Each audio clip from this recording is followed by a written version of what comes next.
May sari-sari store ka ba? O nagbabalak magpatayo? Kung oo, siguradong pamilyar ka na sa salitang, "Te, pautang muna." Ang tanong, hanggang kailan ka magpapautang bago tuluyang malugi?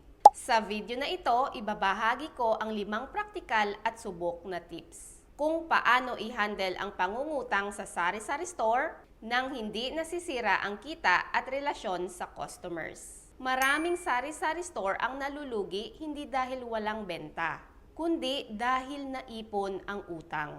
Akala natin maliit lang, 10, 20 at 50.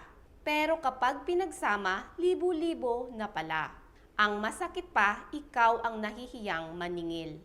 Pero bago muna ang lahat, kung hindi ka pa nakasubscribe, don't forget to subscribe and click the notification bell. Dahil kung hindi, baka ito na ang last na makikita mo ang aking channel. Paano i-handle ang pangungutang sa tindahan mo nang hindi nalulugi? Tip number 1, magtakda ng malinaw na utang policy. Isa sa pinakamalaking pagkakamali ng maraming sari-sari store owner ay ang walang malinaw na patakaran sa pangungutang. Kapag wala kang rules, automatic na ikaw ang mag-a-adjust sa lahat. Sa oras, sa halaga, at sa dahilan ng umutang. Dapat malinaw sa lahat ng customer na hindi lahat ay pwedeng umutang. Hindi unlimited ang halaga at may takdang araw sa pagbabayad. Halimbawa, pwedeng umutang hanggang 100 pesos at kailangan magbayad tuwing sweldo. Kapag malinaw ang patakaran, hindi ka mahihiya dahil hindi ito personal. Ito ay policy ng iyong negosyo. Mas nagiging professional ka sa tingin ng mga customers. At mas natututo silang rumespeto sa tindahan mo. Dahil ang malinaw na utang policy ay hindi para magdihado ng iyong customers, kundi para protektahan ang puhunan at ikot ng pera. By the way, may ginawa na akong playlist sa Sari-Sari Store Tips. Kung interesado ka, hanapin mo na lang sa aking channel. Tip number 2, isulat lahat ng utang. Magkaroon ng record book. Maraming tendera ang nagsasabing, "Tanda ko naman kung sino ang umutang." Pero sa totoo lang, kapag maraming customer, abala ka sa pagbabantay, at may ginagawa ka pang gawaing bahay, hindi maiiwasang makalimot.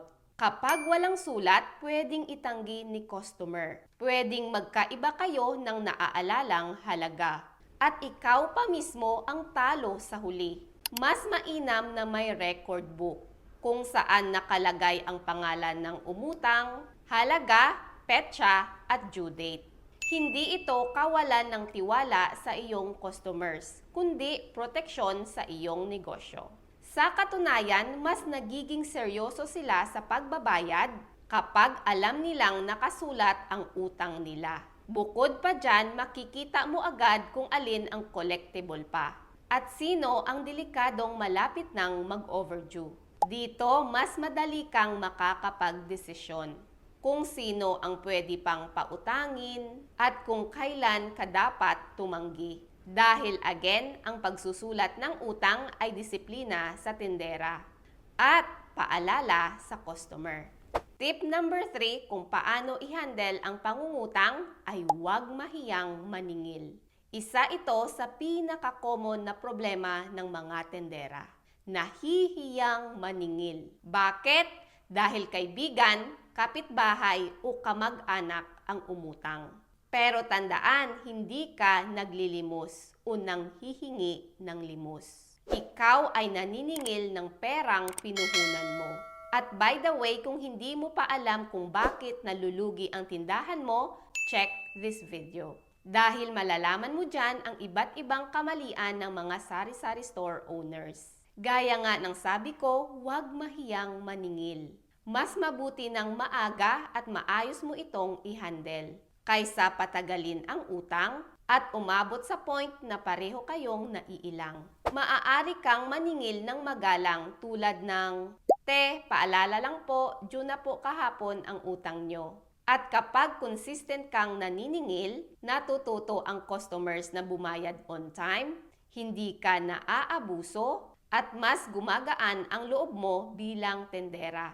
Lakasan mo ang iyong loob maningil dahil ito ay hindi lang para sa sarili mo. Para ito sa ikot ng iyong puhunan, pambayad sa supplier, at tuloy-tuloy na operasyon ng iyong sari-sari store. Tip number 4, limitahan ang pinapautang na produkto. Hindi lahat ng produkto ay pare-pareho ang risk pagdating sa utang. May mga items na mabilis maubos, mababa ang tubo, at malaki ang puhunan. Halimbawa, bigas, sigarilyo, gatas, at mantika. Kapag inutang ang mga ito at hindi nabayaran, diretso ang tama sa puhunan mo. Mas mainam na tingian lang ang pwedeng utangin, gaya ng kape, asukal at noodles. May presyo cap ang utang at may no utang na items sa ibang produkto. Hindi ito sa pagiging madamot, ito ay matalinong pagnenegosyo. Ang goal ay patuloy na umikot ang paninda at hindi nauubos sa utang. Dahil kapag alam ng customer na may items na talagang cash only, mas nagiging maingat sila sa paghingi ng utang at mas napaplano nila ang kanilang pagbili. Mahalagang tandaan, ang mga produkto na may mababang tubo at may mataas na puhunan, hindi kayang sumalo ng delayed payment. Kapag naipit ang puhunan mo sa sigarilyo, bigas at mantika, ikaw ang mahihirapang mag-restock. Dahil kapag walang paninda, walang benta. At sa pamamagitan ng malinaw na policy sa pangungutang, ikaw ang may kontrol sa inventory at cash flow ng iyong tindahan. Hindi ka nagiging masungit o madamot, ipinapakita mo lang na seryoso ka sa iyong negosyo. Dahil sa huli, mas tumatagal ang sari-sari store na may disiplina sa pangungutang kaysa sa tindahang puro pakikisama pero palaging lugi. Tip number 5 sa pag-handle ng pangungutang ay marunong tumanggi ng maayos. Ito ang pinakamahirap na gawin, pero importante. Kapag palagi kang pumapayag, nasasanay ang customer, nawawala ang respeto, at ikaw ang laging naiipit.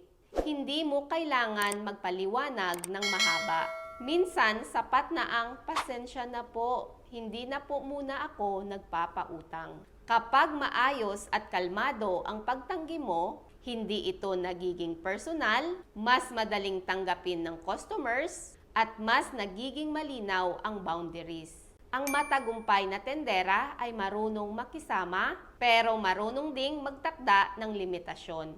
Dahil ang maayos na pagtanggi ay senyales ng pagiging profesional sa negosyo.